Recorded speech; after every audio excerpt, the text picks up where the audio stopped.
right, good morning. Morning. Have a seat. You are jury number 42, is that correct? Yes. All right. Before I turn it over to the attorneys for questioning, there are a couple things we have to do, or a couple questions I have. First, I'm going to swear you in so that all your answers are under oath. So if you could just raise your right hand. Do you swear or affirm under penalty of perjury that you will truthfully answer all questions about your qualifications to serve as a juror? Yes. All right. I'm just going to check your mic level here. And if you could, that's usually a pretty good distance. We are using COVID precautions, so we have plexiglass between us and plexiglass between you and the attorneys, and they have their own plexiglass in front of them. I'm going to continue to wear my mask since I am the closest one to you. However, if you think it would be easier for you to speak, and if you feel comfortable doing so, you can take the mask off for this part of the examination, just so you know that. Okay. Well, first of all, thank you for filling out that questionnaire. It was greatly appreciated because it gives us a lot of information, and you clearly spent a lot of time on it because there's a lot of information that is valuable to us. But first of all, everything is true on the questionnaire. Yes. All right. Is there any changes or additions to the questionnaire that you would like to put in? No. Okay. And it's been months, I know, and so when the attorneys start asking you questions, it might, on reflection, think, yeah, I did have something to change about that or add to that. It's all appropriate. Don't worry about, oh, I'm saying something different. No, it makes sense. Some of the opinions you gave may have evolved, so it's natural for jurors to change what might be in their questionnaire, so don't be concerned if that's the case. And the attorneys are going to walk through probably some of the answers that you gave, so just kind of think if there's anything to add or change. You weren't supposed to read any articles, pay any attention to any media, but since it has been several months since you filled out the questionnaire, have you inadvertently been exposed to any media? You see a headline, or maybe a friend talks to you about what they read in the paper, giving you more information than you want? I've seen headlines, but I have not read anything. Okay, and as far as the headlines, do you recall the substance of the headlines? I recall seeing something about the other officers. I don't even remember what it was at this point. Okay. So nothing about the substance of it, or No. like any court decisions or anything about the parties, personnel, pre-trial stuff? No. Okay. And we ask all these questions for a very important reason, and that, I'm sure you've already guessed, is as a jury you have to decide this case just on the evidence. Follow the law as I give it to you. And you have some knowledge about the case beforehand. And that's what the questionnaire tells us. But at the same time, and it might also give you some opinions that you hold, at the same time you have to, as a juror, put those aside and decide this case just on the evidence of the which some people say, I just can't do it. I can't unsee what I've seen. I'm just not the type of person who can do that. It's not a character flaw. It's just we're all different. Some people can put it aside. Some can. They can kind of compartmentalize that and put it aside and just decide on what they hear in the courtroom. Where do you fall on that? Do you think you could do that? As well as anyone else can, I believe so. Okay. And you know yourself better than we do, and so we're looking just for an honest answer. If you think you can do that, great. In fact, the attorneys might press you for a more definitive answer. Can you do that? Or yes. Okay. Did you recognize any witnesses on that list you were given? I knew one name, but I don't even think... It was a very generic name, so I don't think it's the same person, but I just marked one due to the fact that I recognized a name. And what's the name, if you recall? Joel Martinez. Okay. I'm not sure what the role of that person is. Let's say it is that person that you know. Is it a close friendship, or... No. Friend of a friend? Okay, more of a friend of a friend.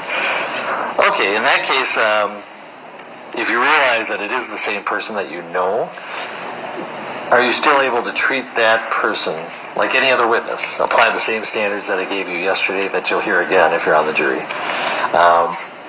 Put them on an equal footing. Yes. Okay. Now, we did indicate in the questionnaire that trial would be approximately 4 weeks long, starting March 29th. As we've already seen this morning, sometimes there are delays. But we think that's a pretty good guess that we'll start on March 29th and go for 4 weeks. Does that work for you? Or, better yet, can you make it work? Yes. Okay. Any questions you would have for me before I turn you over to the attorneys? No. Okay, and there's one last piece of advice to make. We have a court reporter taking down everything we say. And so it's much easier if we not talk over each other. Jury selection process can be somewhat conversational. And so, like in a normal conversation, you finish each other's sentences, you interject with affirmations or that type of thing. If we could try and not do that, not talk over each other, and I will tell you that the lawyers and I are the worst at that. So we tend to be the big offenders, but we ask that you also try not to talk over each other if possible. And to make sure the record's clear, if you could answer yes or no as opposed to because the court reporter needs to have a good record. Well, the court needs a good record. Okay? Do you have any questions? No. All right. As to juror number 42, Mr. Nelson, you may inquire.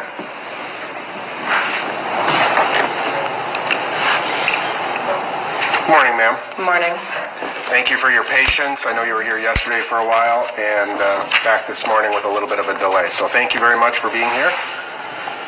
I am going to ask you a series of questions that are kind of general in their nature first, and then I'm going to follow up with some specifics on your questionnaire.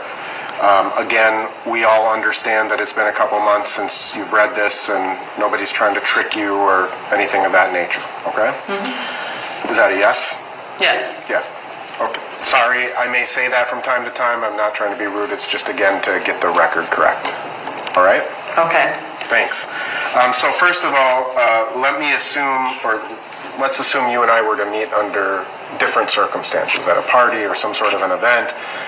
What are a few things you would want me to know about you from that conversation?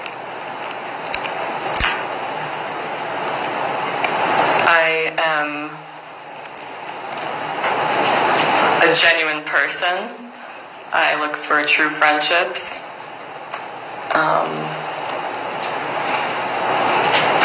Do you have any interests, hobbies? I like to play hockey, hike outside, cook. Okay. Wonderful. Did you play hockey in school when you were in school? Yes. Okay. Now, can you think of in your personal life, whether it be in a professional context or in a familial context or even within your friend group, where you've been called upon to resolve a conflict between two people? Yes. Okay. Without giving us any major details about that conflict, how did you go about trying to resolve that conflict? One specific one I'm thinking was between two people, and I just tried to be a mediator in that situation and help them talk it through. Okay. Now, you understand that if you were to be selected as a juror on this case, you would be in a room with 11 other people and some conflict about things may come up. Yes. Would you expect that to happen? Yes. Would you, how would you approach that situation if you were in the jury room and two different jurors had a conflict over some piece of information? What would you do? I would listen to both sides and again try to hear what both people are saying. And I mean, in that situation in the office, I would have to also say my thoughts as well. Okay, and that's kind of where I was going to go next is, rather than it being two different people, what if it were just you and one of the other jurors who were in conflict over the importance of a particular piece of evidence? I would be able to give my thoughts as well. Okay. And are you willing to re-examine your thoughts? Yes. Are you willing to listen to the other juror's opinion? Yes. Okay. And what if it's a situation where there's a whole bunch of jurors that are kind of saying you're wrong? What do you do? I would think of a different way to go about what I was thinking and express it in maybe a different manner. Maybe they weren't understanding exactly what I was saying. Okay. But would you simply just give up for the sake of agreement? No. Now, can you think of a situation in your personal life where you've been called upon to try to determine who's telling the truth between two sides of the story?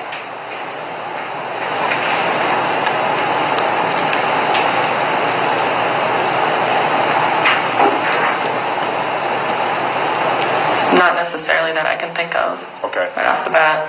So part of what your job as a juror is, and the court read this instruction yesterday, is to assess the credibility of particular witnesses in the case. How do you think you would go about assessing the credibility of a particular witness?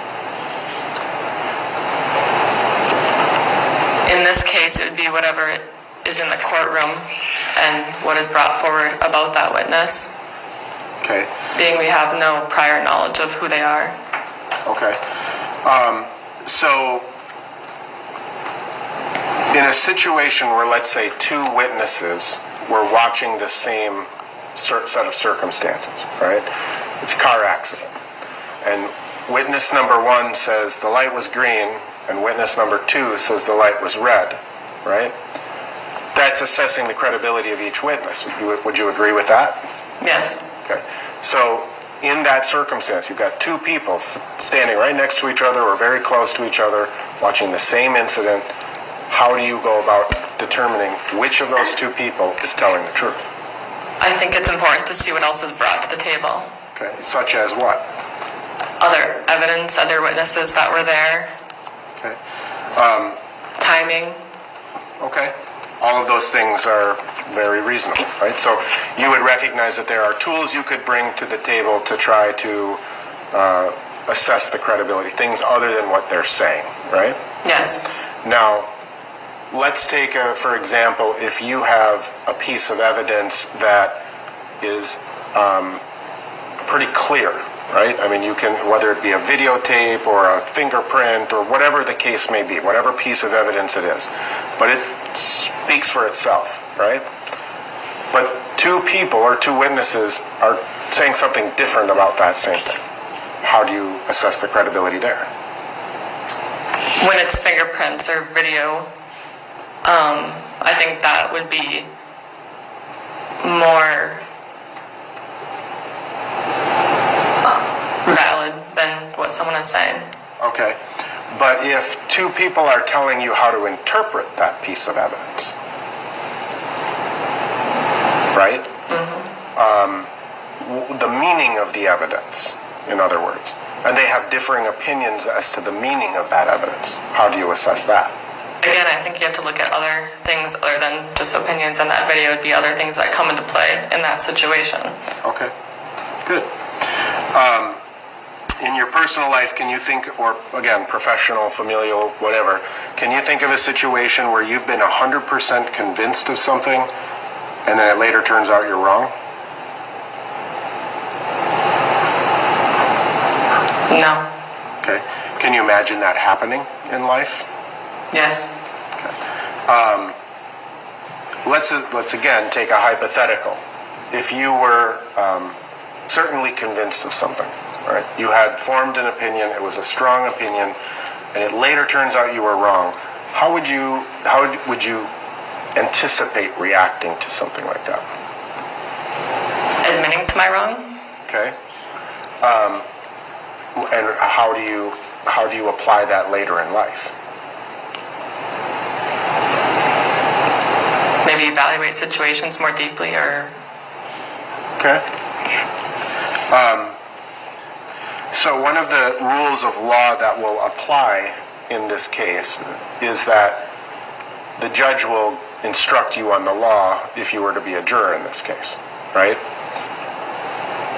Could you follow the law even if you thought it was wrong or you disagreed with it? Yes. Okay. So you could read the law, judge the facts of the case, and apply the law even if you thought that the law should be changed. Yes. Now, in terms of your role as a prospective juror, it is to be a finder of the facts, is what we call it, where you're the judge of the facts. You would be one of 12 people deciding what happened. Do you understand that? Yes. And you understand that ultimately it would require a unanimous jury verdict to either convict or acquit Mr. Chauvin. Do you understand that? Yes. And if you were to find yourself on either side of the situation, the odd man out, so to speak, or the odd person out, I guess I should say, odd woman out, how would you be the type of person that would dig your heels in and say, I'm not changing my opinion no matter what? Or would you be the person that would simply concede to get this over with rather than continue fighting? I am the type of person to hold my ground, so I guess it depends on where we're at and where everyone is at in the situation. Okay. But I'm not afraid to stand up when others are against me. Okay.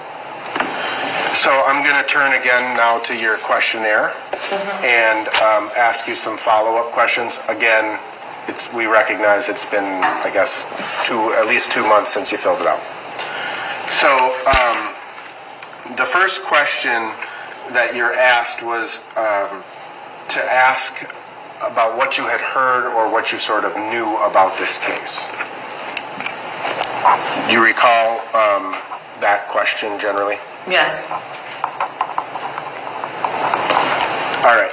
And so what you wrote is you wrote about a page of information that you had learned from the news, right?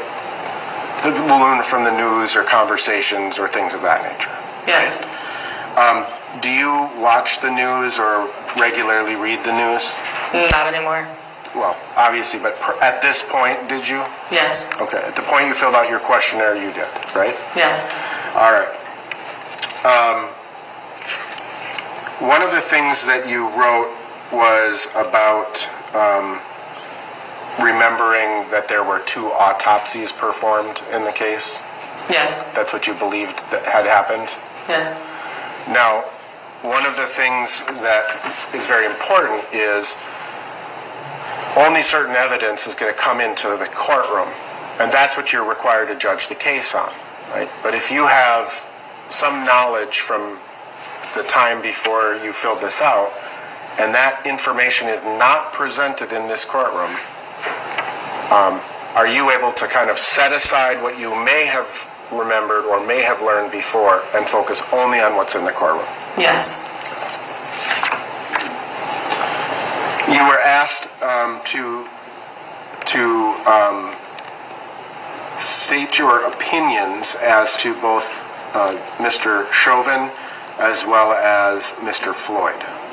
Do you remember those questions generally? Yes.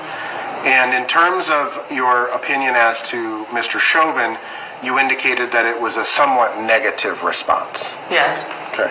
And you wrote, the only reason I chose this and not neutral is due to the fact that it went on so long, the knee, in parentheticals. So can you just explain why did that influence your opinion to the more negative of Mr. Chauvin? I could only watch part of the video, and